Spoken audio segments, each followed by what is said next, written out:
গৃহযুদ্ধ শেষ হলো, এই রাষ্ট্রকে আমাকে মেরামত করতে হবে, প্রথমে আমাকে শান্তি প্রতিষ্ঠা করতে হবে।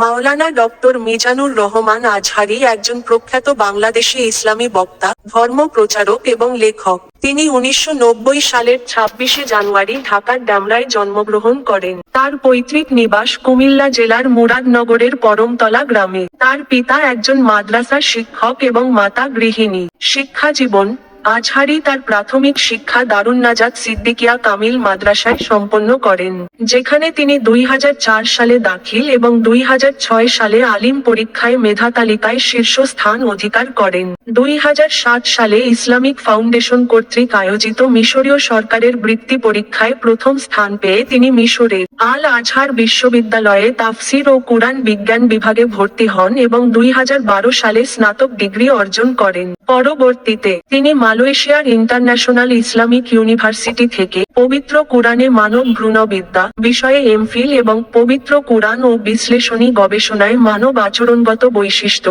বিষয়ে পিএইচডি ডিগ্রি অর্জন করেন। কর্মজীবন: 2010 সালে ইসলামী গজল ও কিরাতের মাধ্যমে আজহারী তার কর্মজীবন শুরু করেন। পরবর্তীতে তিনি এটিএন বাংলা টিভির একটি ইসলামী অনুষ্ঠানে অংশগ্রহণ করেন এবং 2015 সাল থেকে ওয়াজ মাহফিলে নিয়মিত বক্তৃতা প্রদান শুরু করেন। তার সহজ সরল ও গবেষণাধর্মী আলোচনার মাধ্যমে তিনি দ্রুতই বাংলাদেশের মুসলিম, বিশেষ করে তরুণ সমাজের মধ্যে জনপ্রিয়তা অর্জন করেন। ব্যক্তিগত জীবন: 2014 সালের 29শে জানুয়ারি আজহারী বিবাহ বন্ধনে আবদ্ধ হন এবং তার দুটি কন্যা সন্তান রয়েছে। দেশ ত্যাগ ও প্রত্যাবর্তন: 2020 সালের জানুয়ারিতে আজহারী তার তাফসির প্রোগ্রাম স্থগিত করে গবেষণার জন্য মালয়েশিয়া ফিরে যান। দীর্ঘ 4.5 বছর পর 2024 সালের 2রা অক্টোবর তিনি পুনরায় বাংলাদেশে ফিরে আসেন। তার এই ফিরে আসা তার ভক্তদের মধ্যে নতুন উদ্দীপনা সৃষ্টি করেছে। বর্তমান তিনি বিভাগীয় তাফসির মাহফিলে অংশগ্রহণ করতেছেন।